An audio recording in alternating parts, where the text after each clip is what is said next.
Welcome to Once Upon a Real Life with Belle. This podcast is proudly supported by our friends at ActiveFlex, the Australian family-owned and manufactured gel designed for long-lasting relief of sore muscles and joints. Don't forget to follow, subscribe, and leave a comment so you never miss an episode and can join in the conversation. When life threw Zoe Rebine the ultimate curveball, a shocking medical diagnosis for one of her 3 children, everything changed in an instant.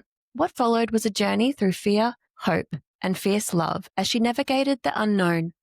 Out of that experience came her book, Life Interrupted, written to guide and comfort other parents facing the unthinkable. Zoe's story is one of courage, connection, and finding light in life's most unexpected moments. Welcome to the podcast, Zoe. Hi, thank you for having me, Belle. Thank you so much for being here. No, it's such a beautiful place to be with you.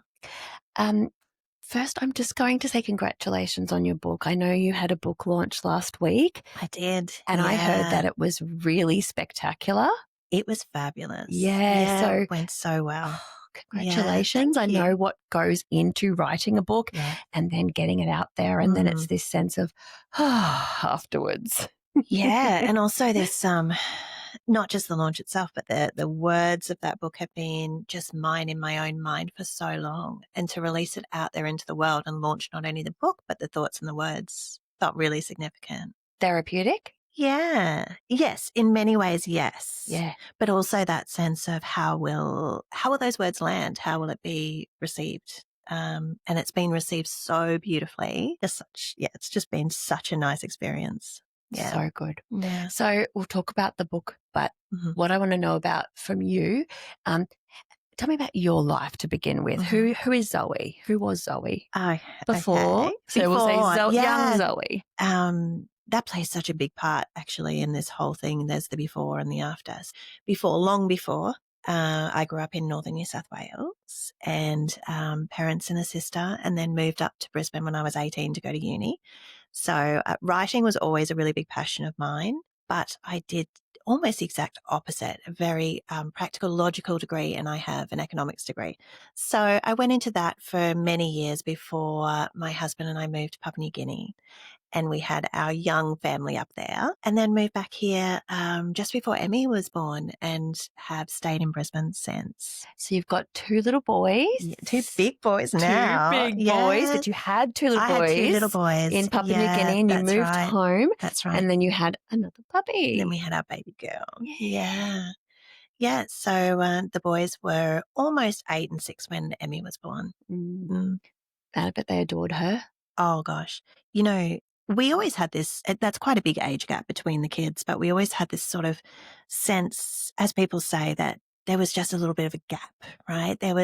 Our family was perfect and beautiful and we were so happy, but there was just this little person missing from it and I couldn't shake the feeling. I have goosebumps because I know that feeling. Yeah. When so I've got 2 girls and a boy, when my second daughter was born, the minute she was born, I knew she was not the last one. Yeah. I knew it. Yes. I enjoyed it so much. Yeah. This is not my final baby. Oh, no, exactly. Yeah. And I always had this sense too that we sort of created Emmy. We wanted her so much. And I say her, but we didn't know it was going to be a little girl. And I loved being a little boy mum. And I was so, so happy with the idea of a third boy. I was the same. So happy with the idea of a third girl. And I honestly think it would be kind of risky to have a third child if you didn't just love being that, 3 of the same sex. And so I really loved being a little boy mum, and Emmy was such a surprise and such a shock in that she was a girl.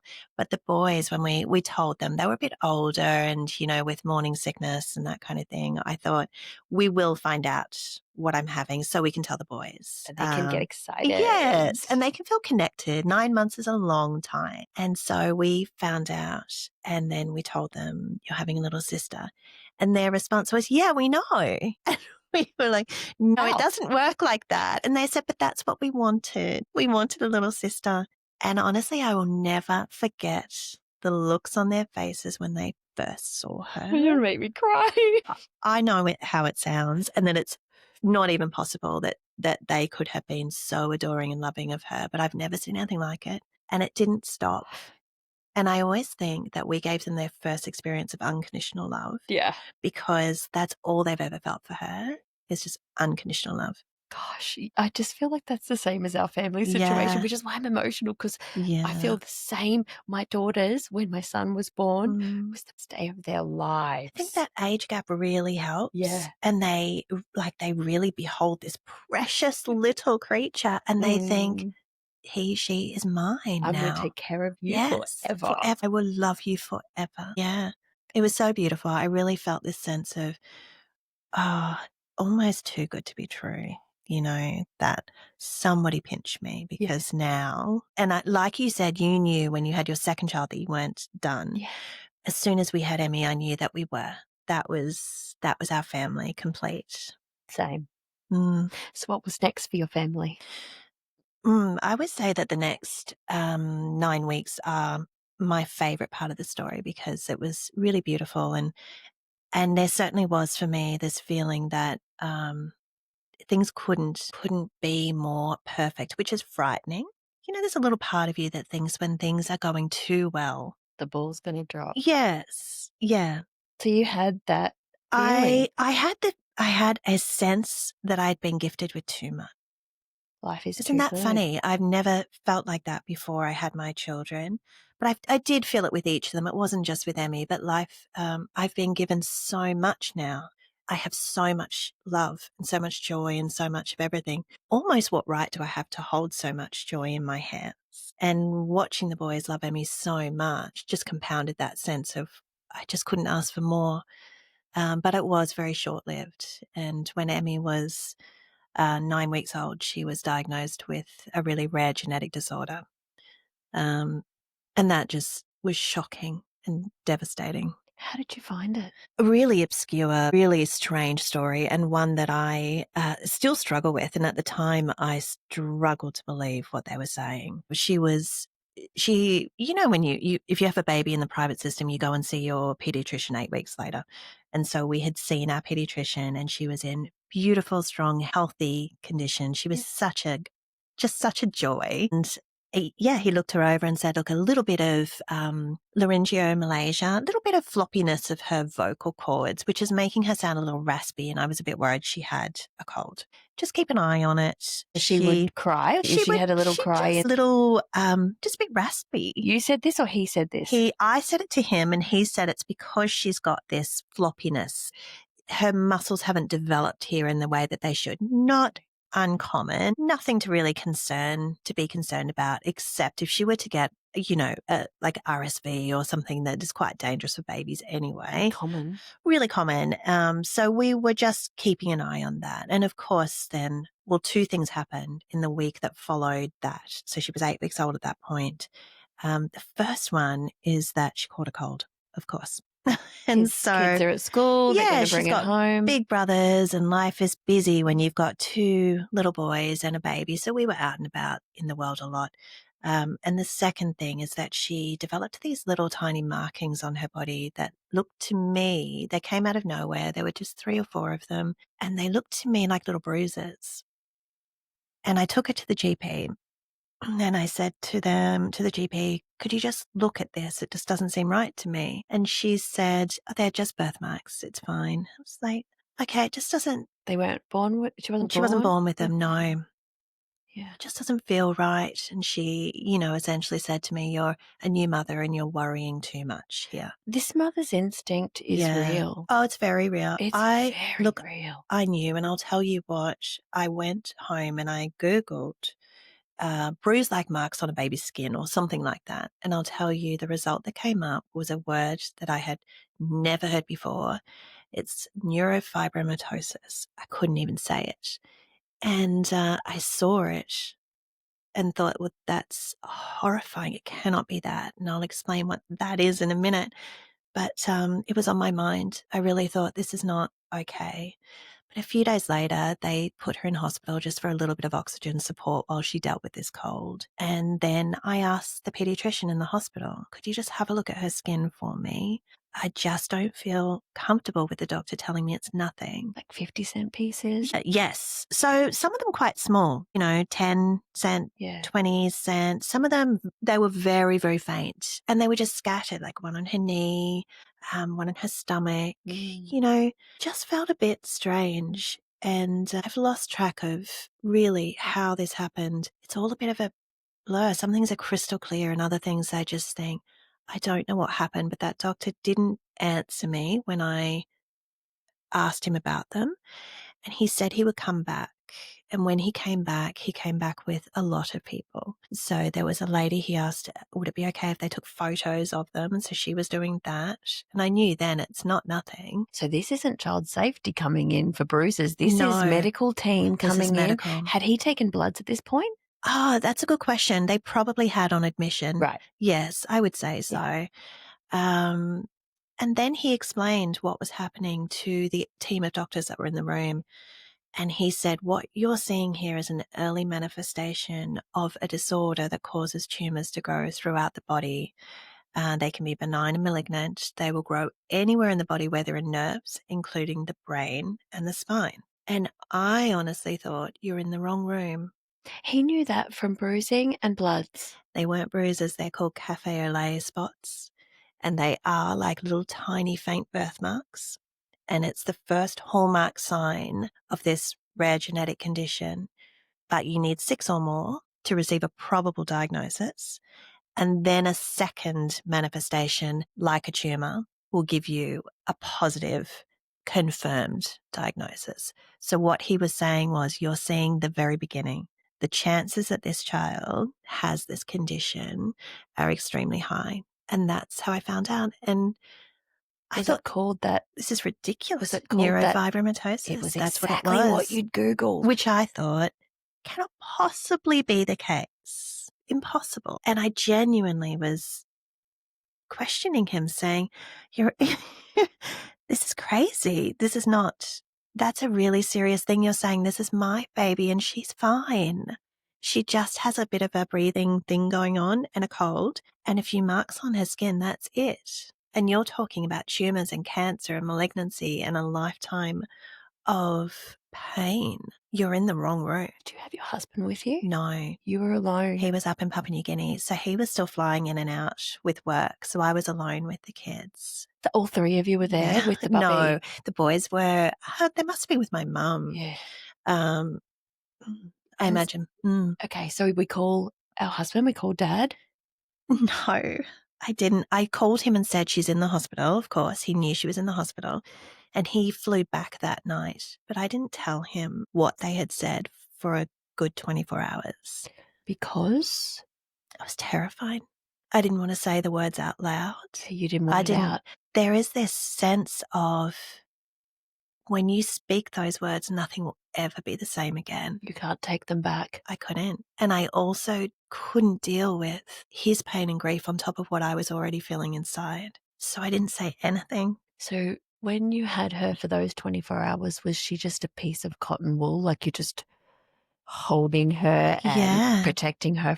I can imagine that's how I would feel, just this sense of I'm not putting you down. I couldn't. I held her. I think I was in shock at that point. And once they had stabilized the breathing and it wasn't serious. It was just a cold in a newborn who needed to be in a humidified room for a couple of days. Yeah. It was nothing serious. And so they discharged us and they said, ring your pediatrician the moment that you leave here and tell them that we suspect she has neurofibromatosis. Weird that they didn't email your pediatrician themselves. Yeah, it's the public-private systems. They are quite different. Yeah. And we had a pediatrician we were very happy with. Yeah. And so I was happy to leave the hospital and go to him. We had a relationship of trust. So I did that. That was a Friday evening and we saw the pediatrician on the Monday. How did you break it to your husband? I told him over the weekend. Yeah. I said, they've said this ridiculous thing, but it's not going to be. It won't be. It'll be fine. And it's just in his nature to think things will be fine anyway. Yeah, so and plus I didn't believe that. Plus you're the one he's trusting and you're saying, no, it'll be fine. So he's like, okay, if mum's fine, I'm fine. Yeah. And so it sounds crazy, but he flew back up to PNG on the Sunday evening And I went to the pediatrician alone thinking it'll be fine, it's going to be fine, everything's fine. And it was not fine. So you get to the pediatrician on Monday? Yeah. So I got there and he said, look, this happens a lot where there's a bit of a freak out because the child has 1 or 2 birthmarks, cafe au lait markings, and it's thrown out there that maybe they have this disorder. It's generally not. I saw you a week ago. Let's just, that was my recollection of the conversation. Was it was very low key. Calm our farm. Everything's okay. Yeah, it's going to be okay. Yep. Let's just look her over and see how she's going. And he did. He looked her over and he handed her back to me, and I was doing up her little onesie and I was watching him, and he sat down at his desk and then he looked out the window and he took this sort of breath, like a centering breath, and I just knew. This next sentence is going to be a Yeah, bomb. yeah, that the words that he was going to say to me would destroy everything. And to his credit, he said them as I completely broke down. I don't mean a few tears. I just sobbed and sobbed and sobbed. And he spoke through that and he said, this is what it means. This is what it is. This is what I'm going to do. These are the specialists you need to be in contact with. He tried to reassure me. It is a spectrum disorder. What that means is, much like, ASD, or so some people might be very mildly affected. Apparently adults are walking around with it and have no idea that they have it. And so he tried to reassure me with all of those things. But I am a very positive person. It's not in my nature to go straight for this is it. This is going to be worst case scenario. But that intuition that was there, I knew that this was not going to be something that was not going to impact her. I knew deep down there was this sort of little bit of heartbreak that I already knew was there. And it was really devastating. That is a very knowledgeable pediatrician. He's remarkable. And that's why I knew if he told me that, then it was real. Had you given him the heads up? Yeah, when I rang the receptionist, I said, look, we're leaving the hospital. Really want to see him because they've said that she has this. So he's done his research he's seen this Bobby, he's done his assessment, and he confirmed. Knew, of all the disorders, this is actually the most common of the rare diseases. So it's roughly 1 in 3,000 children are born with it. Yeah. So that's not uncommon, but it's still not, when your child is the one. So were we still in the basket where those original doctors said to you, let's see how it goes? How long did we remain in that basket? Yeah. Or we didn't go into treatment at all? No, at that point, we had no idea what was happening in her little body. So I had no idea if she already had tumours. They started to talk about that throat raspiness. Could there be an airway tumour there? So immediately they were talking about things that were horrifying and confronting. X-rays? We went through a lot of testing. MRI is the gold mark standard, but they won't do an MRI without really good reason, especially on a child. They have to go through sedation. They're under a general anaesthetic for that. So the very first thing they do is actually send you to an ophthalmologist, which is an eye specialist. And the ophthalmologist is looking for little lesions on the eye surface, which can be that second manifestation that would confirm the diagnosis. But in this state of shock, we did that. And she has been with us since Emmy was 10 weeks old, which is incredible. We went through that process, and they're also looking for optic nerve pathway tumours. So that's something that you can pick up might be happening when you go to an eye specialist. So that was one of them. We had an ENT, we had our paediatrician, and she was just being monitored very closely for no lesions weight or tumours gain. on the eyes? Not at the very beginning. Yes. So normally they develop in the first 5 years. Emmy had hers before she was 1, and that's very early. And again, that really sort of solidified for me the sense that this is not going to be an easy path. Yeah. She had her first MRI when she was 1. She was just very small, and they were a little bit concerned by that. She had a few other things happening. So we did the MRI.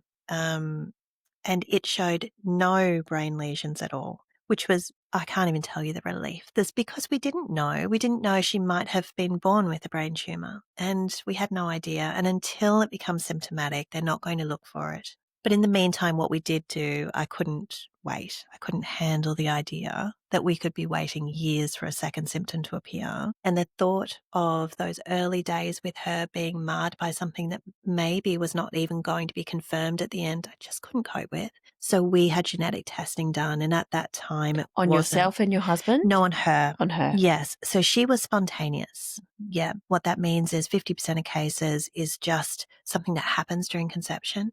And it's a very small error that's made in a DNA code. And that error is then repeated throughout all the cells in the body from that point onwards. So there's more than 200,000 different variations of the mutation of just neurofibromatosis alone. So 200,000 different types, which is why you can't predict the course of this, how it will manifest in each individual person.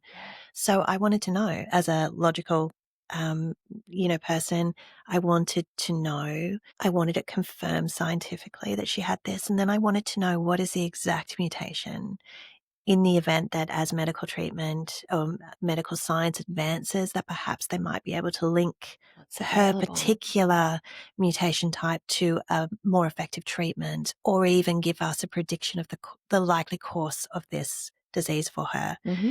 So we did that. And when she was 5 months old, they got back to us and they said, it's confirmed, we've found the mutation and she does have this disorder. And that was through genetic testing. Yeah, so it was no longer a maybe or a what if. It was, now we know. And then at 12 months, she had the scan, the Yeah, MRI? she had her first MRI and it was clear. And that was an enormous relief, enormous. And I'd spent the first 12 months of her life in a state of real grief and fear. It was very, very sad, really sad. So when I received that MRI and I knew that it was clear, I made a promise to myself that in the 12 months between this MRI and the next one, we would live life as large as we could. And it was going to be as joyful as possible. And that's exactly what we did that year. Take me back to the boys in that first year. Mm-hmm. Would they have had any awareness? Now that they're older, I've spoken to them about that. But in that period? Moment, I think what I did was I removed myself from the world and I focused only on the world inside of our home. So everything I had to give, I gave to them. Every smile and every reaction and every bit of love and everything they needed, they had. But that's all I had left. You're an amazing mum. Well, I think that's just love, isn't it? It's just love. It's different for everybody. And that is a beautiful way to spend that year. Yeah. Hard on you, hard on your heart, hard Really on your hard. being. Yeah. But you did that selflessly for the children. Okay, well, what about that second year then? The second year we did the fun year. Yeah, the fun year. We did a lot of travel. It was lovely. We did we went to the Maldives. The trips that you just think, let's do it, right? Let's not wait anymore. Let's not put it off. We're going to do it. And we were in the middle of a house reno, which is terrible when you've got young children. But we did think this will be a nice, not distraction, that sounds too flippant, but something else happening that we're looking forward to. Yep. Keep you busy as well. Yes. Mm-hmm. Yes. So I was back at work again and I was a policy advisor. So I was back to doing that. And Emmy started at a kindy, like a little daycare. She had a day a week with my mum. So we tried to live life reasonably normally, alongside all the medical appointments, which were quite consistent, all the monitoring and each of those appointments it just filled me with fear. Every time I was waiting. Anxiety would have been off the hook. Yeah. And I think that built over time. It was a long period of time to be under such intense pressure. Mm-hmm. Mm-hmm. Okay. So what was the next step for Emmy? So toward the end of that second year, she was just turning 2 and I knew something was wrong. And it was almost like I'd given myself this year. And it turned out that was all we were going to get, was that 1 year. Again, some sort of sixth sense perhaps, or just the way it panned out. But got toward the end of the year, her birthday's in December. We celebrated that. Took her back to the pediatrician and said there's something wrong. She's unhappy. She's a very happy child, very joyful. She's really unhappy, and she's holding her head a lot. She says, "Mama, mama, mama." So She just constantly, "Mama, mama, mama." So she's saying, I have a headache. And speech became delayed, whereas she'd been a very early speaker. First words were brubber because she loved her brubbers. And then even at like 8 months old, I'd open the curtains in the morning and she would laugh and say, "Too bright." And she was so articulate and gorgeous Speaking and of bright. bright, She was a bright little bunny, so bright. And then she stopped doing that. And even the words that she was saying, she stopped saying. Her speech really wasn't developing the way it should do from that point. So you had a suspicion. Did.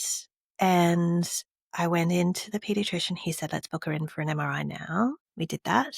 And he said, "I will call you I will call you either way. I'll call you with the results. I will call you. But if I call you today and tell you to come in, then we know that we found something." So he said, "Otherwise, I will call you early next week and we'll talk through whatever." So at the end of that day, 5 o'clock, I got a phone call saying, "I'm so sorry, you need to come in," from the receptionist. Again, completely broke down. Okay. My husband was with me. We went in there and he said there's multiple lesions in her brain. So a lesion is basically a way of saying there's something happening here and we don't know what it is. And a lot of children and adults with NF, with this condition, will have these really benign lesions. It's like, again, it's a hallmark of the disorder. They're really not even sure what it means, but there are these markings or bright spots in the brain. So she had a number of those, but she had a few other spots that they were more concerned by, and multiple tumors down her spine. So between the ages of 1 and 2, all of that had been happening in her body. He referred us then to a neurosurgeon, and he explained again another period of waiting, always about waiting. And it's so difficult when He didn't want to do any treatment. No, he said, "We'll wait 12 weeks and we'll do another MRI and then we'll have an idea of rate of growth." So up until that point, we had no idea whether they had taken a year to grow to that point, a month, a week. And they wanted to have a Yes. timeline. And this is the way it goes with children. And it was a real shock to me to learn that unless it's an obviously malignant brain tumor, every other brain tumor in a child, they wait 12 weeks and then they do an MRI. We have a baseline. We understand the behavior now of this tumor type and we can start to talk about what it is. So we did that. And we went back to the neurosurgeon after 3 months and he said, "Okay, there's been some changes and the part of the brain where these changes are happening just worries me a little bit. So I'm going to refer you on to an oncologist and get his opinion." And the naive part of me thought, it's a just in case, just in case. We don't need an oncologist. That's your emotional protection. You just... Oh, gosh. The idea that my 2-year-old then was going to enter that world, it was just too much. What was the oncology appointment? So that was my first time being in a children's oncology ward area of the hospital. And it was such an eye-opener. I don't know what I thought it would be like, but to describe it to you, it's a beautiful, big, bright, open space in the hospital. 5C is where we go in the Queensland Children's Hospital. And we wait there and there's all these little kids and there's all these families and there's just this myriad of different emotions on the faces of all the parents. And every parent sitting in that room is facing something unthinkable. Every parent.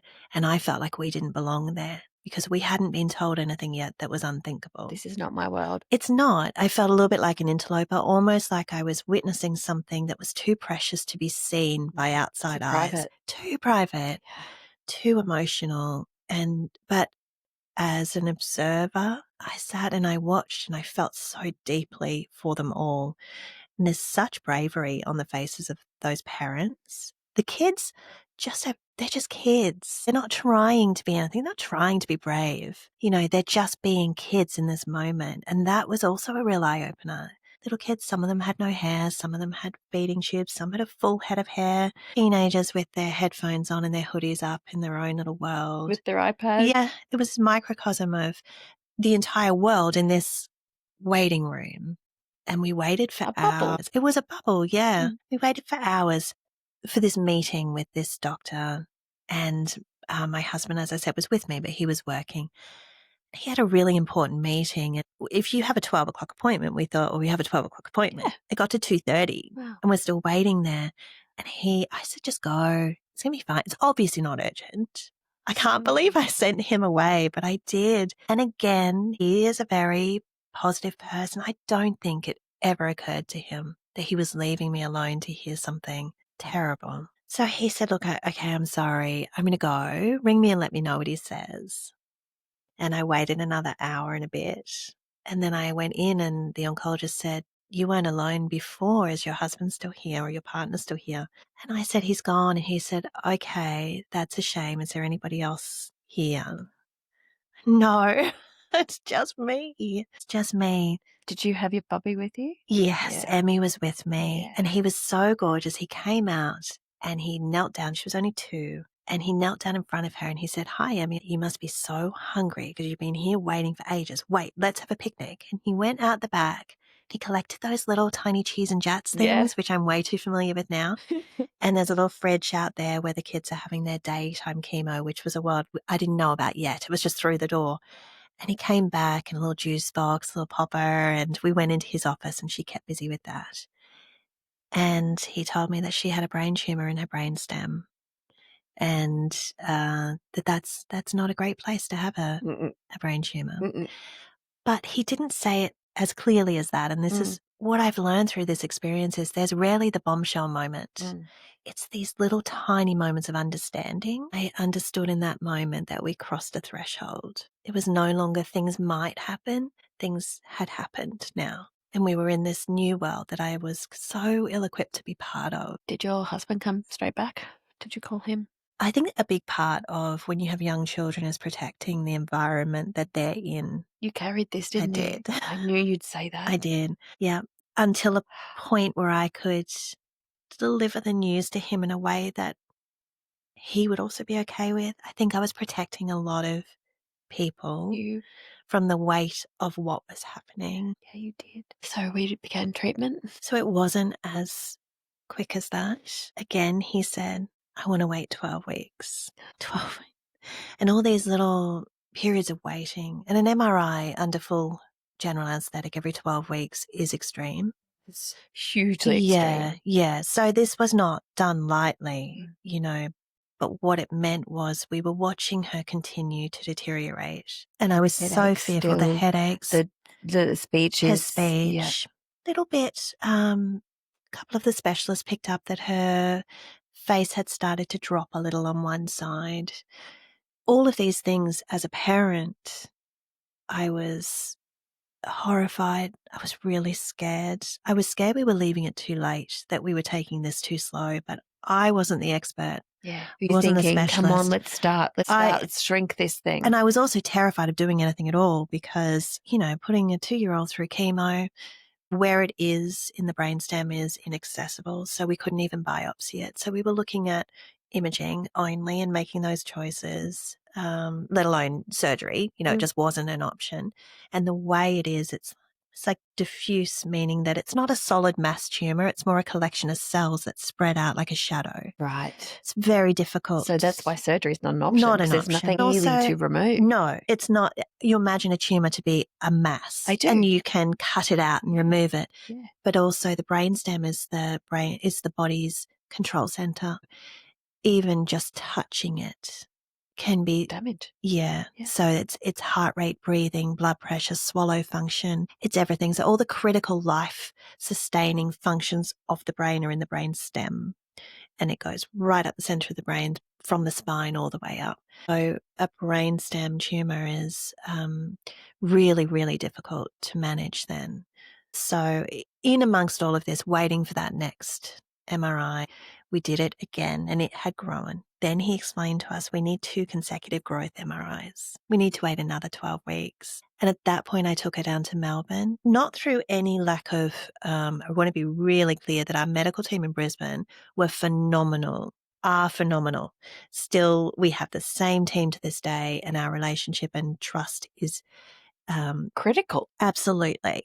And I knew we had the best oncologist there was. I just needed, for my own peace of mind, to hear from somebody else. You wanted a second opinion. I absolutely did. And I really recommend that to everybody, and not to personalize it. This is the most important decision you will ever make in your life, ever. I can imagine your Google history throughout this period. And I'm a researcher. I'm a thinker and a researcher. I'm a protector and a problem solver. I mean, was there a moment of any day where this was not front and center? No. And I think when you have a child, when you have your own child, or you are in the care of a child, that is your primary function. And I really felt this will make very little sense to others, but for me, I deeply felt I willed you into the world with the sheer force of my want. I wanted you in my world so much that I brought you into it. But I didn't do it right. It is my fault that you've arrived into the world with this happening. My one job was to create you. You had blame. You felt blame. You took blame. Deeply, painfully guilty and responsible for, I had one job. And when she arrived into the world, it wasn't a little thing that had gone wrong. It was so significant that all I could think is that my baby's life will be one of hospitals, cancer, tumors, pain. At that stage, we didn't know the list of things that they'd given us: blindness, limb deformity, bone problems, learning difficulties, death. So my sense of having failed her was just enormous. And I think that's why I carried all of it, because I felt it was my fault. Did you tell anybody that? No. Did you seek counseling? I at that point? At that point, only how do I tell the boys? How do I help them? They love her so ferociously. The selflessness that you just have. I felt this sense of these boys, these beautiful, healthy, happy boys who love their little sister so much. This could undo them at really sensitive ages. By now, they're 8 and 10. Our eldest was the school captain in year 6, these just beautiful, bright, bubbly boys, and their world was going to come crashing down, and they had no idea. So you had not told them a thing? I had told them a few little bits and pieces. She had a lot of medical appointments. Sissy's not well. Yeah. But we don't know anything. No, there's this thing that's happening, but also she's so well cared for. We have an incredible team of doctors. You have nothing to worry about because everybody has it under control. And I also made sure I always said to them, I will tell you if there's anything to worry about. I never wanted them to think they needed to untangle or work their way through the back end of this to somehow solve the mystery. Is there something more going on? Because that will really eat a child up. And also mistrust. Yeah. You can trust me. Yeah. I will protect you, but I will also be honest with you. And there were times where they have asked me those questions further along when she was in treatment, but chronologically we're not there yet. But I took her to Melbourne. You took her to Melbourne, and how was that? Yeah. That was excruciating. Yeah, there's an NF clinic down there, and that's the difference. What I wanted to do was take her to a clinic that's used to seeing children with this disorder. Can I just ask, how was that with you being a Queenslander? How was that Victoria were able to see your daughter? Yeah, so how did that work? Yeah, I'm not sure generally how it works. So did you just call them and they accepted? No, we were supported by the Children's Tumour Foundation. Okay. They fund this clinic in Sydney and in Melbourne, but not in Brisbane. Got it. So they said, let us organise these appointments for you. And they were brilliant. I flew in with my mum and Emmy, and we stayed at the hospital. There's a beautiful hotel there, so we tried to make it a little bit fun. And they had lined up a neurologist, a neurosurgeon, and an oncologist for 3 opinions. Then at the end of those consultations, they were going to have a panel meeting where they were all going to get together and discuss it and then talk to me again. And she's like 2 and 3 months at this point? She's about 2.5. 2.5. Yep. No, I think actually she just turned 3. She was just 3. Had just turned 3. So it was at the end of that year, again around December.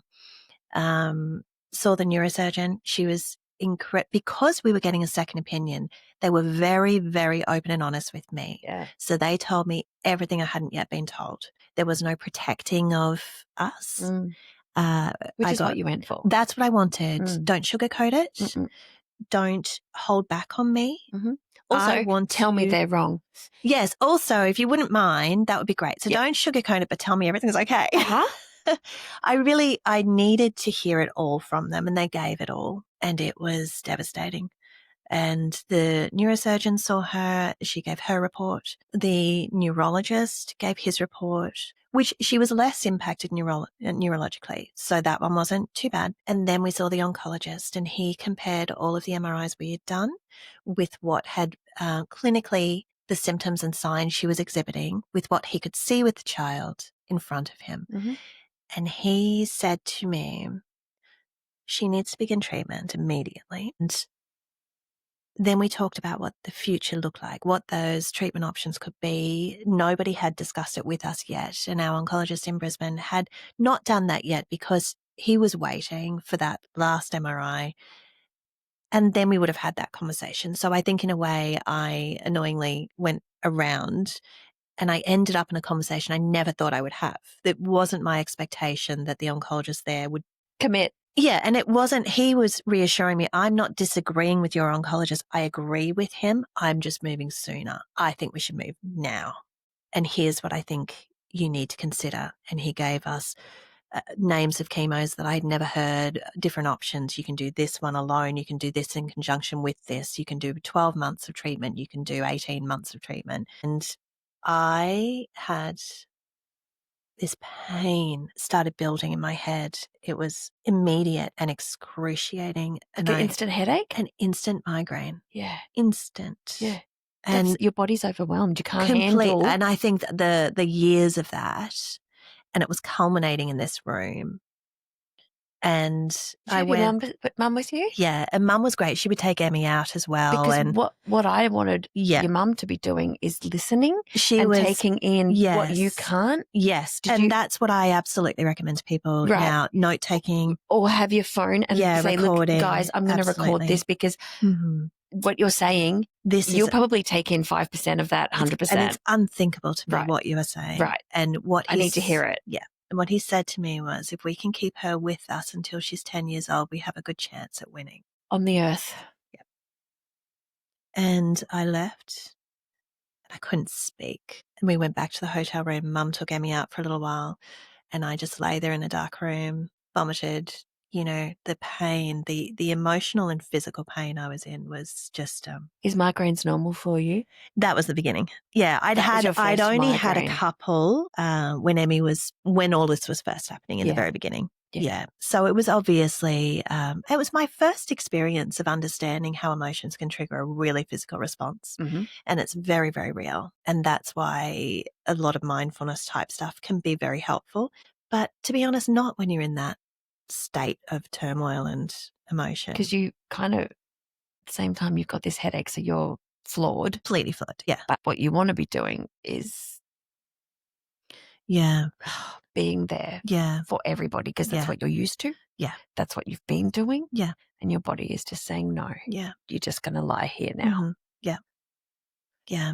So then you flew back to Brisbane and back to Brisbane. Your team had already been contacted by the Melbourne team? They had. Mm-hmm. They CC'd me into all the correspondence. The oncologist from Melbourne rang me again just to make sure I had an understanding of what had been discussed and to reiterate that they were all on the same page, that they had spoken to our team up in Brisbane. Everyone's on the same page. Yep. You know, there is no... Second opinion is closed. Yes, that's right. Mm-hmm. It's closed. And also I think he understood that I really did not want to in any way... I didn't want this to reflect on, you know, our medical professionals here who... It was just for me and my very broken heart. Yeah.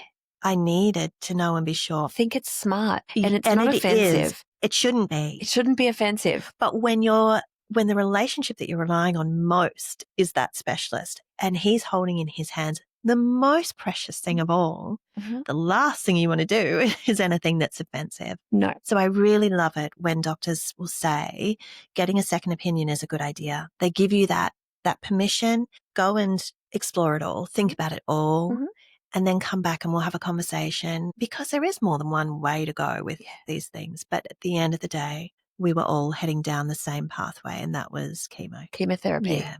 And so we're 3 now. Have we started chemo now? No, yeah. So she's 3. I went in, saw the oncologist, and he said, "You knew this is where we were going to end up, right?"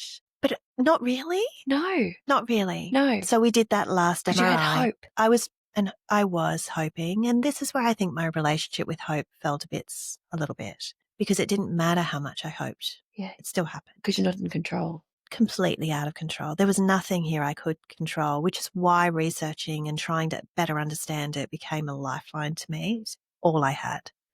So she started treatment in March. She was just 3. 14th of March, she was admitted, and they put a port in, a central line, where they put a little contraption type thing on the side of her ribs, do an incision, they implant it, and then I don't know if you know how this works, but this was all very new to me. It stays there for the course of treatment and longer. So they feed a little tube up through and they pull it out of the neck here, and then they do another incision. They feed it back into the main artery, into the heart, so that the chemo is injected or pumped through that port, through the tube into the heart, which pumps it around, because it's the only artery that can cope with the toxicity of what is being put into it. Wow. Yeah. So then she was recovering from that little surgery. So chemotherapy is a product medicine what's it doing in the blood? Yeah. What is it doing? So what it seeks out is rapidly growing and dividing cells. So it's a little bit of a firebomb approach. You're basically going in and trying to kill any rapidly growing cells, because any type of cancer or tumor is just a bunch of cells behaving erratically in a way that they shouldn't be behaving. Yeah. They're replicating too quickly. So it's seeking and destroying cells that are abnormal. Right. Or rapidly growing. But the problem is there's something called a blood-brain barrier, which is there to protect us from chemicals, toxins, everything around us, and that protects the brain. Very hard for the chemo to cross that barrier into the brain for a brain tumor. Very difficult. Chemo is often ineffective. So there's a trap door to our brains where it's difficult for the blood to flow. Right. From the heart. And that's what protects us from all the toxins that are in the world. Yeah. So what we were doing was filling her body with toxins in the hope that some of them will get through that blood-brain barrier and target the brain tumor. And meanwhile, it was just so hard on her tiny little body. It really was the most traumatic experience. So it's physically painful? This podcast is supported by our friends at ActiveFlex, the Australian pain-relieving gel designed for long-lasting relief for painful muscles and joints. Always read the label and follow the directions for use. If your symptoms persist, please seek advice from a healthcare professional. You can shop online at alphasport.com.au and use my special code, BEL10, BEL10. And that's just a little special code for you as a listener of the podcast, using the discount code at alphasport.com.au. Yes. So what that looks like for so we committed to at least 12 months of chemo. What that looked like was the first 12 weeks was weekly IV chemo in hospital. So they would access the port with a big needle that would be connected to an IV. The IV would pump her full of fluids, try and get her body ready, and then the chemo would be put in. Then we'd pump her full of fluids again, the whole process, and then blood tests and urine tests and things like that to make sure that her body was coping. That would be a full day. We'd get in there at 7. We'd be home in the evening. We did that for 12 weeks straight. Every 4th week, we added in a second, much more difficult to tolerate chemo. And so then we went through that process. We developed an allergy to that second chemo.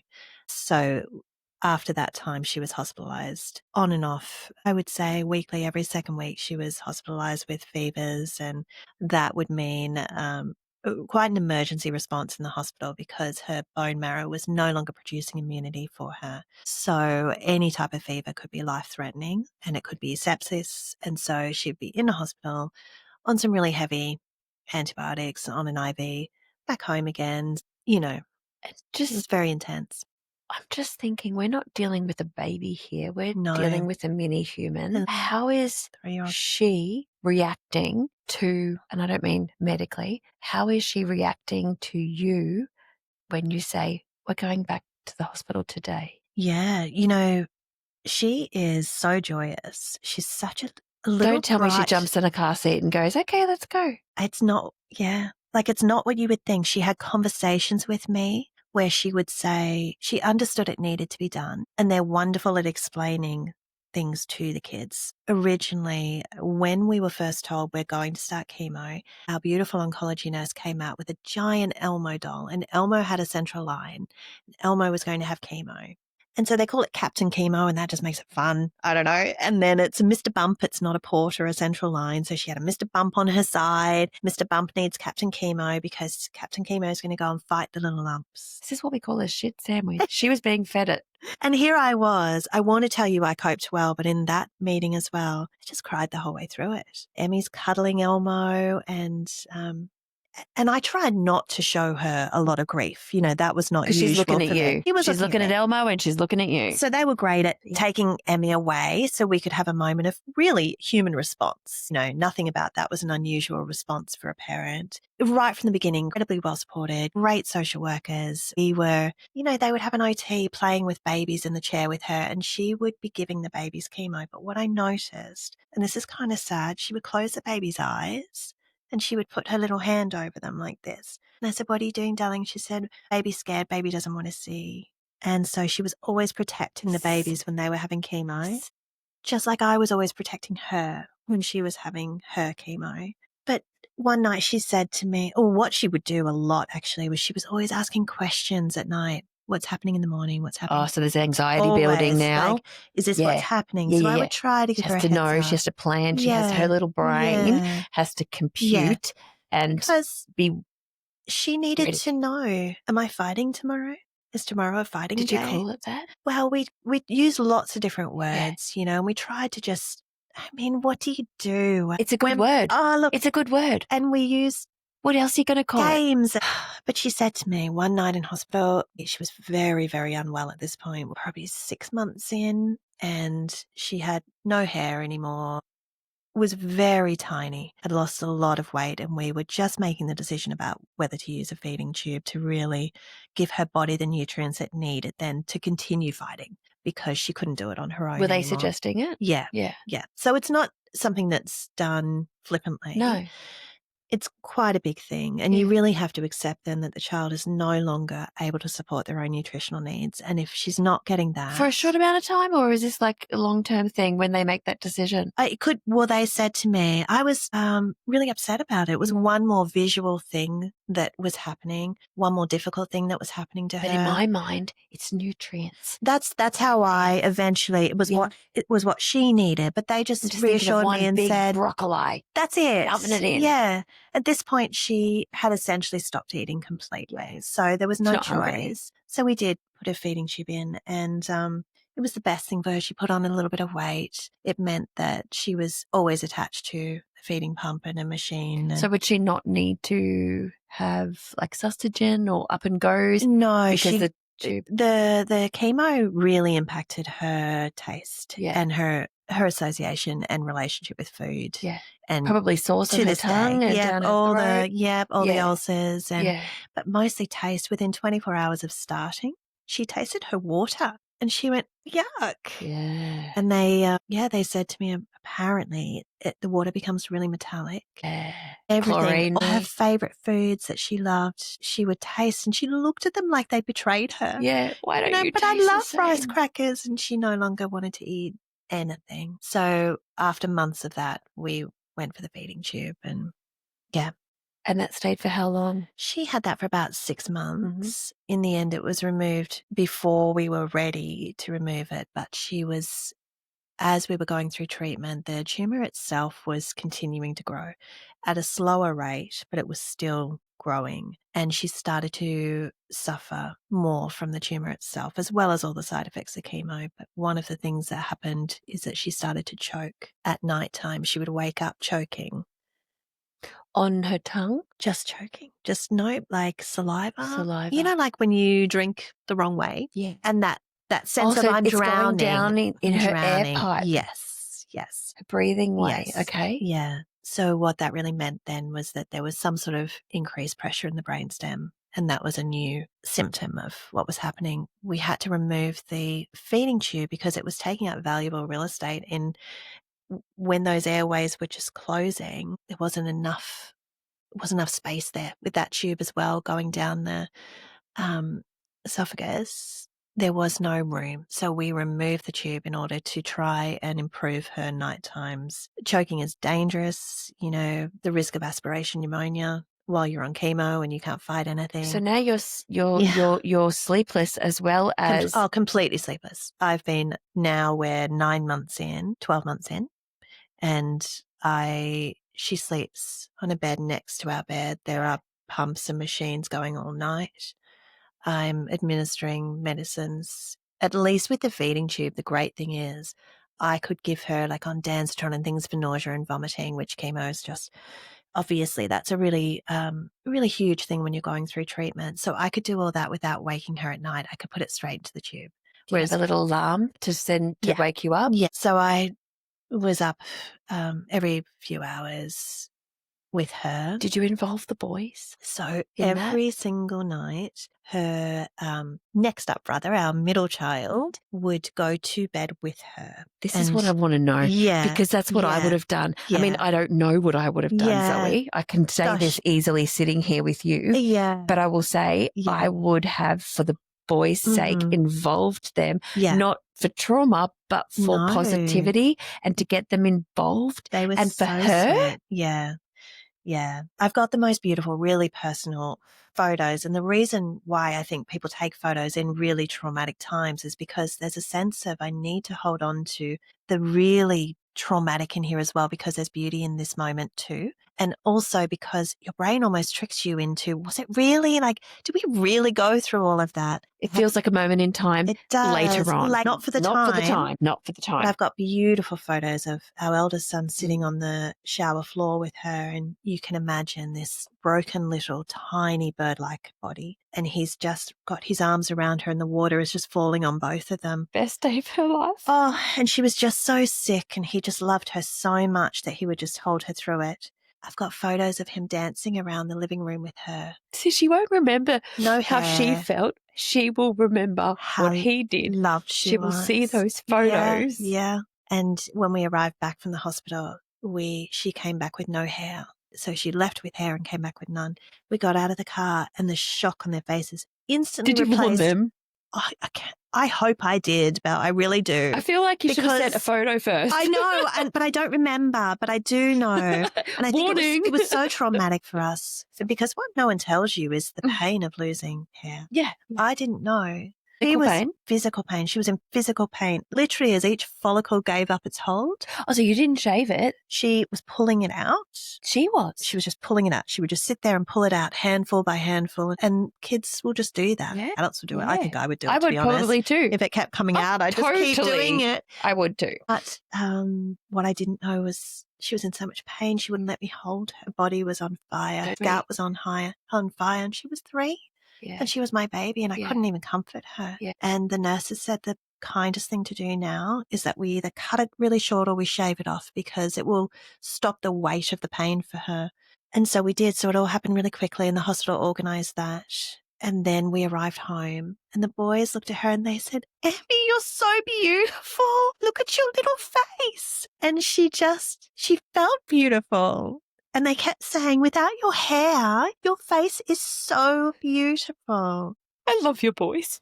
They're so lovely. But to go back to the question about nighttime, then our middle child every night would go to sleep in our bed with her. Again, 1,000 photos of them snuggled in together and tubes everywhere, and he's just snuggled in. And then my husband would put him into his bed. We would put Emmy into the bed next to ours. Every single night, I would wake up and he was asleep on the floor next to her. Of course he was. At some point, he'd just come back in again and sleep on the floor. Not even a pillow, Belle. Not even a pillow. He would just, this is where I belong. Yeah. I love That your voice. relationship, honestly, the relationship between siblings when there's such trauma. And that's what I was saying to you earlier when you arrived, Zoe. Like, my brain also goes to the siblings. Like, we know what the little one is going through, and we're there for them, and the hospital's there for them. But what about the others? Yeah, what about That's the boys? where my brain goes. Yeah.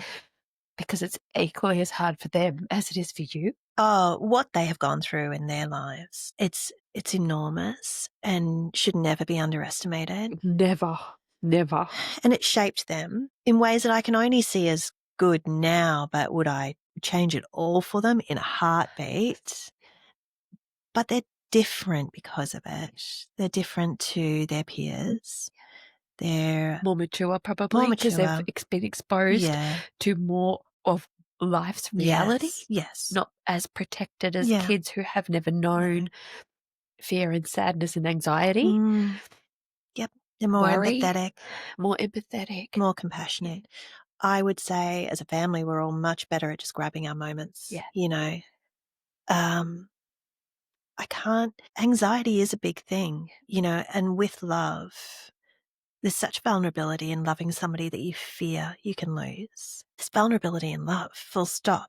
But when you know that there's a chance that this person that you love so much could be taken from you at any stage, and you're a child and you know that too. That's why your boys were in there. Yes. Because they sensed that. Yeah. And they've been through, you know, we're still talking about when she was 3. She's 10 now. They've been through years and years and years of watching her go through treatments, multiple surgeries for different things, not for removal of tumours, but side effects of various treatments, infections and abscesses and things that are frightening. And you think, is this how it ends? Is this how it ends? We've been fighting this big fight. So have you been there? We have, yeah. You've been to the point where you've thought, this is this going to take its turn now? And not right to the point of where that was a reality for us, but a fear for us, yes, where she's been hospitalized for severe infections as a consequence of treatment. What about every time they put her under? Yeah, every time. She's been under 22 times, I believe. She's had 31 MRIs, but when she was 5, I think it was 5, she had an issue coming out. So thinking about what I've said about where the tumor is and that control center and the life-sustaining function of the brainstem, every time you put her under an anesthetic, then there's a risk. More of a risk than normal. Yeah. Because there's always risk. There's always risk. Yeah, there's always a risk. And one particular MRI, she didn't come out of it very well. And the nurses said, look, she needed some assistance with breathing after she came out of it. She didn't automatically breathe on her own when we removed the tube. They said it very, very like everything's okay, you're fine. A few little chest rubs and a little bit of supported breathing for a moment. And she took over. She did what she needed to do. But from that moment onwards, we said no more general anesthetics unless there is no alternative. So I taught her how to lie still for an MRI for 2 hours. And that became our function. How old? She would have been 5. Yeah. So her MRIs will go anywhere up to 2.5 hours every 12 weeks in the machine, lying in the machine for 2.5 hours. What does she do? So is there an iPad? What is there? No, but they're great. Again, she has a little mirror here and she looks at the mirror with headphones on and behind her is a TV and they play a movie. Perfect. So she chooses the movie. Oh, this is all we need. And she sleeps. Can you imagine the noise of an MRI? It's like, and that's how I started it with her. It's like bang, bang, bang, bang, bang, bang, bang. It's the and then zzz. Wow. And then it's so loud that it like drills through my brain. I'm wearing big headphones. I'm in there with her as well. And so she just lies there, watches a movie and has a snoozy. She's off asleep. Yeah. Good. Yeah. Good. And then we're done, you know. And she has to have contrast, of course. There's a cannula and there's bloods and there's all of that side of it. So the contrast is like a dye flowing through her that's body, right. so they can see how it's flowing and if there's blockages. Yeah, and it just shows the images from a different perspective and Mhm. how much the tumours are absorbing Yeah. that contrast and whether that's changed between Oh, this time and last time. when it's the tumours that are absorbing the contrast, does that mean the blood flows through the tumours? What are they looking for medically there? Yeah, enhancement often indicates that there's some progression, even if the tumour size For itself size, they're looking for hasn't changed. size. Looking for size, but they're looking for micro changes as well in the middle. And it's not a perfect system, but it's the best we've got. So often we would find she's symptomatically worsening, and we look at the MRI and it's much the same. No enormous changes, but they can be on such a micro level that the smallest amount of inflammation or growth is putting pressure on a vital nerve in the brainstem or in the body. And we're still 5?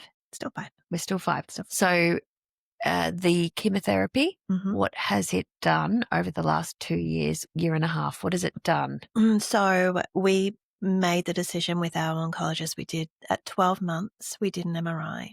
So now, she's only 4. Okay. She's only 4. She's in the worst state that she's been in to date. We've just celebrated her 4th birthday, thinking that might be it. That might be our last. So we had the world's most beautiful party that you could ever imagine. Fairies. Oh, there was everything. There were unicorns, face painting, fairy floss, a jumping castle, a petting zoo. But all these beautiful people, when word got out that we just said, look, everybody who's ever loved Emmy, come to our house and we're just going to celebrate Emmy. But as word got out, all these beautiful people were like, we're donating a cake. We've got an animal farm, or we have friends who have a margarita machine. I don't know. We had everything. It was the world's most beautiful, full of love party you could imagine. And Emmy was, she rode her unicorn horse. She was awake for that. She was asleep for the majority, just in my arms asleep. And at the end of that, she was very, very unwell. At the end of that party, there was such joy and love. It's so good for the boys. All their friends were there. But there was a lot of sadness because this little girl was just holding on, and she was admitted back into hospital that night. Hadn't opened a present. Of course, we said no presents, and of course there were thousands of presents. It was just so beautiful, but so sad. It was a really, really sad day for me. It was a smile on, and I'm soaking it all up. I'm going to remember every bit of this day. And then we were in the hospital, and that's when she said to me, when you were 4, when you were 3, actually, she said, I think she'd forgotten she just turned 4. She said, when you were 3, Mummy, did you like Captain Chemo? Like it's normal. Yeah, and that's when I realized that she actually just thinks this is life. Not that this is grossly unfair and that this is so unexpected and so traumatic and so not okay. She just thought, everybody just has to do this. And what did you say? Well, that was really hard. I said to her, oh, sweetheart, I didn't have to do Captain Chemo. She said, never. I said, no, darling, because I didn't have bumps in my brain that needed medicine. But you do, and that's why we are doing Captain Chemo, but not everybody does that. This is just something that you're doing, and some of the other kids in here are doing too, but not everybody. Did she accept that? Everything I had to be so careful with my words because she does. She listens, she absorbs, and she carries it. Yeah, that's the age where they're going to be their internal voices built. Yes, and what I was saying to her was becoming her identity. And one of the key things for me was always. How did you know that? Did you just know that? I think, I just Did think someone tell you that? I don't think so. I think it was just that you watch them and you see that they become what you feed them. You praise them and they believe you. You criticize them and they believe you. And so we've got to be so careful with how we treat our little people because what you tell them they are and who they will become, they will. Internalize. Yeah. And so, but one thing she said to me, and we changed our language after this, was she said, she would have been maybe 5 or 6, and she said, I don't like it that people call me brave. And it was honestly one of the only things she'd ever said that indicated I'm not okay people with this. In the hospital or outside? Everywhere. The world called her brave. You are so brave. Yeah, because she doesn't want to be brave. She doesn't want to have to be brave. No. This super sucks. Yes. And what she said was, every time somebody calls me brave, something terrible's about to happen. Oh. I was like, absolutely. Yeah. You are so spot on. Come on, Emmy, time to be brave. Look how brave you are, Emmy. It feels Just condescending now you're a few saying more it like moments that. of braveness. Yeah. So we would then change it into 5 seconds of hard. For everything that's happening, it's going to be 5 seconds of hard. 5 seconds of hard as the port's being accessed, 5 seconds of hard to get through Well this done. thing. Yeah. And we can do hard Did things. you tell some doctors and nurses, please I don't asked call them her to. brave? So again, they're amazing at putting together really individualized plans. Yeah. She's terrified of masks. That's an early baby trauma for her. No masks in the room. As in people wearing masks or No, her? an oxygen mask. Oh, an oxygen. Terrified. Don't put her under an anesthetic with a mask. She would prefer you to put a cannula into her arm with no sedation, no anything. Yep. She'll go for the pain over the fear. Got it. So things like that. Please don't call her brave. She can't cope with being called brave. No, she doesn't like it. Yeah. She doesn't want to be brave. Yeah. She just wants to be Emmy, and Emmy can do hard things. And she doesn't want people to feel sorry for her? Not at all. She doesn't feel sorry for herself. No. And that, again, is something that I think is really important to instill that sense of, while also not diminishing. No. This is horrendous. This sucks. Yeah. Like the world is not going through this thing you're going through. And and there are many times where I've said to her, I'm so sorry, sweetheart. I'm so sorry that we have to do this. I'm so sorry that you're feeling this pain or this sickness. And my goal always is to try and make it for you. So we have to work harder to make it better. Is that different medicines? Is that a different approach? Is that a different doctor? What is it that we can do to help make this better? But she does not in any way see herself as a victim of life or, she just is who she is. And she's just. I'm going to ask the big question. How old is she now? She's 10. So we're at that She's magical nearly 11, age. but we're at the Hang age. on. We're at the magic age. We Remember? are. Yeah. You said earlier. Yeah. If we can get to 10. We can get to 10. And we got to 10. And the medication, the changes and the advances in treatment that he had been referencing then did happen. She's currently on one of those treatments. Is it still through the Elmo port? No, it's not. What did you call it? We had Mr. to Bump? remove it. Mr. Bump had to take him out because he malfunctioned, and so it moved out of place, wasn't in the right place in the heart anymore. So this was 2 years later, so she had it for quite some time. Yeah.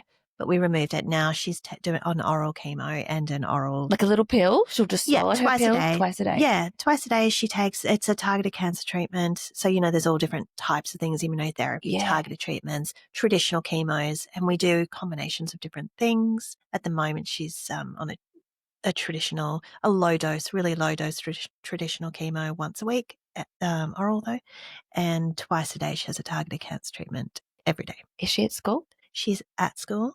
She loves school. What grade is she in? She's in 5. And what about how is she coping at school? I'm talking friendships. Difficult. I'm not talking education. I'm not even worried about that. I'm talking about her emotions and her self-image. Yeah. How is she? This year has been the most beautiful year for her. We moved her to a different school that was beginning in grade 5. So all the girls were new. And it's just been magical. Does she wear it on her sleeve or is it a secret? It can't really be a secret because she's in a wheelchair a lot. Yeah. And that's not because she can't walk. She will get up and dance. Yeah. Like she's so full of joy. But she's losing energy probably. It's the energy. It's fatigue is enormous. Pain is a really big thing. And so too much energy expenditure leads to an incredibly painful night for her later that night. She's on very high doses of all sorts of painkillers twice a day, every day. Yeah. So we do that. She's also, her balance, strength and coordination are not amazing. Yeah. And she has fractured 4 bones since March this year. Doing? Virtually nothing. A little bit of low bone density from treatment. Yeah. So she's in a moon falling mood. on the stairs, what? Yeah. Well, in order. First one, whacked her foot on a stair tread as she went up the stairs, just lost her balance and whacked it and broke a bone in the foot. Second one, slipped on the driveway and put her hand down. That's a fairly traditional kind of injury for anyone. So that one wasn't running, wasn't from a great height, not a high impact thing, but broke her wrist. Third one, slipped off a very low height at school, put her arm down and her arm was bowed and broken in 2 places. That's not ideal. This last one, we don't even know. She's fractured a bone in her foot, broken a bone in her other foot, all 4 limbs now, just to be balanced. Yeah. Bit of OCD there. Yep. Equalise it up. Yeah. And so in terms of hiding it, Yeah. I guess this is just part of who Emmy is. It's Yeah. not all she is, but it's part of who she is. And then So, what about her friendship groups? Yeah, I love them so much Yeah. because they treat her just like one of them. Right. However, she's not. You know, and they understand that as well. And they're very caring, but they will roast her the next second as well. So it's that balance between Emmy is just one of us, but also a little bit of care toward Emmy today. She's not that well. The school have supported her beautifully. She needs to sleep to get through a day. Yeah. At her old school, that would mean that she would miss a lot of days and often she would finish halfway through the day. But at this school, they want her there to really get that full experience. And so she sleeps. She has a bed in the classroom and she sleeps. And the girls apparently they just potter around. They keep an eye on her. If she's been asleep too long, they often ask the teacher, is Emmy okay? And the teacher's wonderful at reassuring them. Does she wake up naturally or do they give her a poke? Sometimes they're a little bit concerned. Sometimes there's a little bit of a poke. Sometimes I'll get a phone call. Yeah. Not often, just saying, hey, we've had some trouble waking Emmy. We're a little bit worried. Yeah. But she does, she will wake. It might be 45 minutes or 2 hours. What but a wonderful she will. school. Oh, they're You've just chosen remarkable. a fantastic school. Does she I want to hear that she gives her friends little rides on the wheelchair. No. That's what I would have done if my friend was in a wheelchair. Yeah, I reckon too. Give me a go. Not yet. But someone still has to push her in a manual wheelchair, so it's not quite as fun for her. It's not an electric one yet. Not yet. No. And it's really just as a support for her. There are days where I can go to the shops with her and she'll walk with me, and I love it so much. Yeah. She holds my hand, we walk, and there are days where I'm pushing her in the wheelchair and she's very unwell and everything in between. Yeah. You know. So, what are you able to tell us what is next for her? Do we know what is next for her? No, we don't ever know. We don't know. We don't So know. the magic 10. Yeah. So, I mean, I think for him, what he was saying to me is there's a lot going on. We are working hard. People all around the world are working really, really hard on this. So don't lose hope.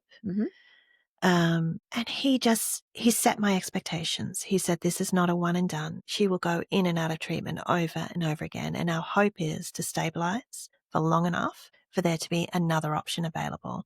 None of the options are particularly effective. So stabilizing is what we're after. We haven't had any shrinkage. Never. You've never had a shrinkage. No. Have you had a stop growing? Yes. So that's considered stable. And in fact, it's considered stable up to 20% growth. So if we take a line in the sand, and it might be something like the end of the last treatment, and we might have a few consecutive MRIs, they're comparing back to that to see is any growth more than 20%.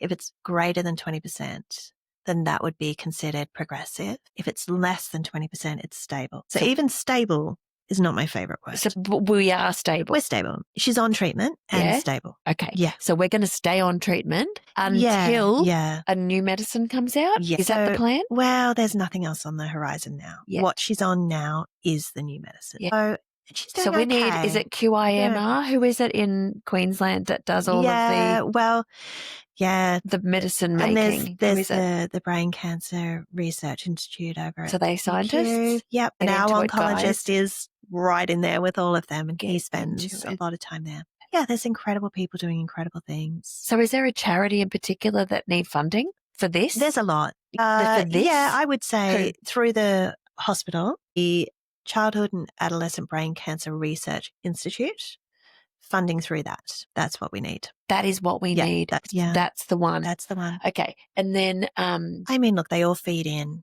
right? Anybody all around the world that's working on this, we love. And Emmy was involved in, I'm actually really careful. I'm being more open with you about this than I have been with anybody except our close friends. I'm really careful about what I share about Emmy's journey, because I do really strongly feel, for the sake of her privacy, and we've spoken a lot about when she was very little and how that impacted on us rather than too much about the detail of her treatment and then the impact on her.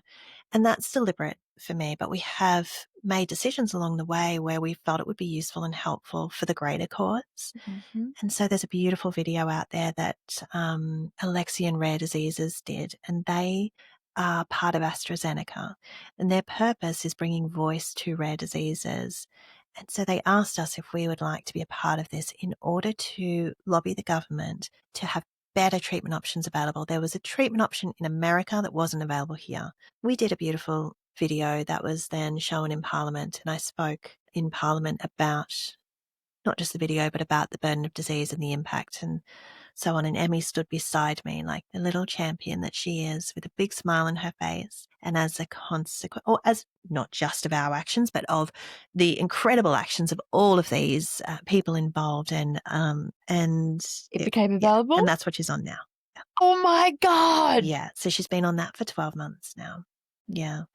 And at the time, she wasn't eligible for it. We didn't do it for her, expressly for her. We did it for anybody who needs this particular treatment option available to them. It should be You available. also did it for your daughter. Everything I do for Absolutely. Emmy, but it wasn't. Absolutely. It wasn't as straightforward as that. No, She it was wasn't. actually. It was altruistic. That's right. She didn't qualify for that at that point in time, but she did. That did become the case that she required that. So yeah. So that's pretty amazing too. Yeah. And we are. Are there any other ones you can seek and find out? Not that I'm aware of. Because you've got the channel so now. We're here. We are at the point of, there were 2 particular medications that had shown a lot of promise. We've tried them both. The first one kind of catastrophically, it just didn't. It just wasn't good for her, and it caused severe toxicity, and that's where those infections came in. Because we need quality of life. Yes, that is important at 10 years old as well. Absolutely. Yeah. This has been the kindest treatment she's been on, so it would definitely be our wish to continue as long as possible. And, it's always explained to us that we choose treatment where the risk of doing nothing becomes too great, but also the treatment can't be so damaging that doing nothing would be better for her. Yeah. It's that constant weighing up of, yeah. Oh, I can't even imagine inside your head, like that juxtaposition. It's very busy. Oh. It's very busy. Yeah. So now tell me about Life Interrupted. Yeah. So, having spoken a lot about Emmy, this book is not about Emmy. This book is born from that need and desire to help other families who are walking the path of any diagnosis. It's not a cancer diagnosis book. And I really was very careful that what I wanted to express is that when something happens to you in your life, to your child in your life, and it brings you to your knees, you can call it anything. You can call it autism or cerebral palsy or cancer or neurofibromatosis or 1,000 other things that I cannot even pronounce, things that you had never even thought could possibly happen. Whatever it is, whatever you call it, the impact that it has on you, your child, and your family can be so devastating, and how you navigate that is so critical. So I started to write from that perspective. It was the perspective of I deeply wish that I hadn't been so floundering and lost and lonely, alone in those early years of her diagnosis. I really wish that I had had something that would be some sort of comfort to me. Allowance to feel those feelings. Because those feelings, I will tell you, they are not pleasant. They'll be consuming. They're ugly and painful. And they're not acceptable to bring out into the world with the best of intentions. And nobody wants to see that. No. Oh, it's not about nobody wants to see that. No, I think what they want to see is your acceptance. They want to see, come on, we need to move through this now. Yeah. Move through the anger, move through the guilt, move through the blaming, move through the bargaining. It's like grief. You're going through grief. What I'm really saying is, please don't punish yourself for all those emotions along the way, because they each play a really important role in processing what you're going through. And nobody can say that to you when all they want for you is for you to be happy again. Could you just be happy again? And when you see someone going through grief and trauma of any description, they have to move through it. Not in any linear way as well. It can be a lot of leaping and jumping around. And I can tell you, today's different to tomorrow's different to the next day or 2 days ago. But on the whole, that trajectory of understanding and better scaffolding yourself and those emotions, that's what I was trying to achieve here. And I just didn't want any parent to go through that grief and not be supported. So it's not a memoir. It's a little bit more like a really big hug. I think it's very warm and understanding. I talk a lot about hope. I think hope is just so vitally important. And funny, as I research this book and being someone who really, it's not enough for me to say, I feel it. The people I've come across in our medical journey are telling me they're feeling all these things. We feel it. We're feeling it, but why? What underpins this? Yeah. And how do we process and move through, and how do we grow through trauma? And that is not to say that the trauma is gone, that your pain is gone, and that your suffering is not still We're not there. fixing you. No, but how do we find ourself Yeah. there? Integrate it into, yes. How do we do that? How do we integrate that? Because who we are in the moment we walk into that diagnosis is not the same person we are when we walk out of it, in an incredibly immediate sense, in a sense that I walked into the room one person, I'm walking out of it someone else. But you're actually walking out of it into an unknown empty space. I don't yet know who I will become through this. Everything I've known, everything that's familiar to me has just been taken away. And that sense of loss, it's unending. It's an abyss. And there's a darkness and a sadness in that, what we call the liminal space, that space, the in-between. And moving through that and giving yourself permission and grace while you're moving through it for all the emotions, including the angry. And then being able to step into, okay, this is who I am now in this new world that is more familiar to me now than it was before, where I have these structures in place and these networks in place and a framework in place. So if I fall, I'm no longer hitting the ground. I am caught.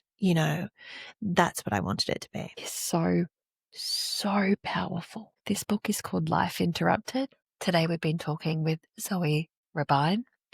She's an incredible woman. I want to thank you. I want to thank you for sharing this book. So many families are touched by cancer. So many families. And not just cancer. Before we finish, can I tell you one more fact? When I heard that the Murdoch Children's Research Institute had said that 1 in 12 families worldwide are impacted by a diagnosis of a child of a rare disease, 1 in 12 families. And on top of that, many more children are going to be diagnosed with life-threatening or life-changing, life-altering illnesses and conditions throughout their lifespan. That is a massive, massive hole. The support that those families need that isn't there right now, that's what that is. So we're not talking cancer alone. We're not. No, we are talking so many medical diagnosis for children. Any diagnosis that upends your life. Yeah.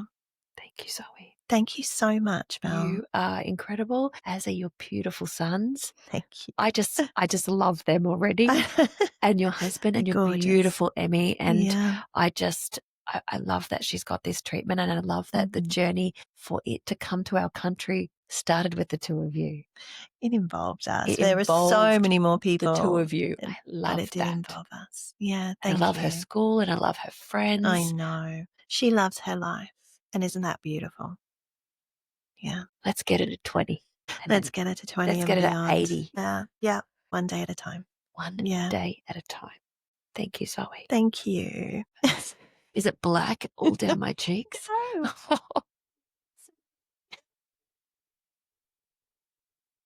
Zoe and I discussed this before we began the episode. She said that she was excited to be able to share with us her ghost story, but with the seriousness of our episode, I completely forgot to ask her. So when she left, she called and said, "Oh, you forgot to ask me about my ghost story. I have the best ghost story. Do you want it?" Of course, I said yes. I said, do a little voice recording and send it through to me, and I will add it to the end of this episode. So here it is. Here's Zoe's ghost story. Okay, so I have no experience with UFOs whatsoever, but have had quite a few kind of interactions, I guess, involvements, I don't know, with ghosts.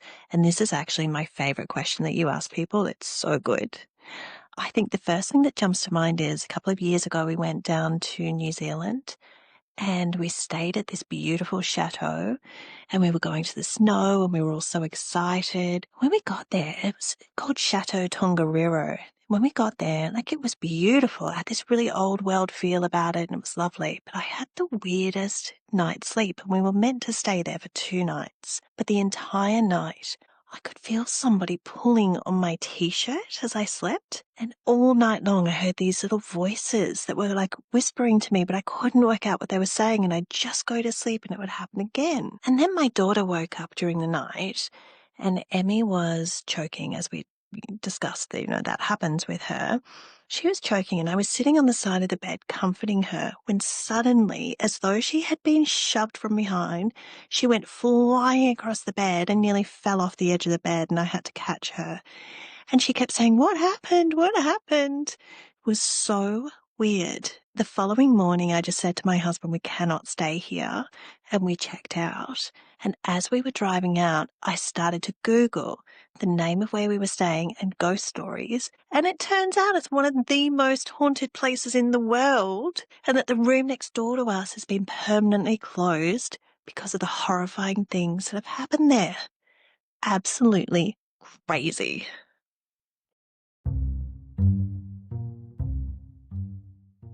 Thanks for listening to Once Upon a Real Life with Belle. This episode was brought to you by ActiveFlex. Don't forget to follow, subscribe, and leave a comment. And if you loved this episode, go back and check out our previous conversations. There are so many stories you won't want to miss. Thanks again for listening.